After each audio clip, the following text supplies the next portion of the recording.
केली का तुम्ही ऍडमिशन? कुठं बाई, एकट्या बाईले नाही झेपत एवढा खर्च। आता ते गेले तर कसं तरी मी घर चालून राहिली। मी काय म्हणतो, करून घ्या ना माझं ऍडमिशन आता। तसं नाही बाई, माया पोरीचं तरी मायासारखं वन नाही झालं पाहिजे। तिले मला चांगल्या शाळेत शिकवायचं आहे। ताई, आम्हाला तसं नव्हतं म्हणायचं। तुमची काळजी मी समजू शकतो। तुम्हाला एकुलते एक पोरगी आहे आणि पोरीबद्दल चिंता वाटणारच आहे तुम्हाला।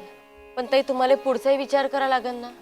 आता तुम्ही एकट्या बाई, तुम्हाला सगळं चालवा लागते।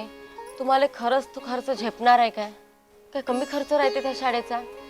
आणि जिल्हा परिषद शाळा म्हणजे अशी नाही हो, तिथूनही लय चांगले चांगले लोक शिकून मोठे झाले आहे। पोरी मोठ्या मोठ्या नोकरीवर लागल्या आहे, पोरं चांगले मोठे मोठे साहेब झाले।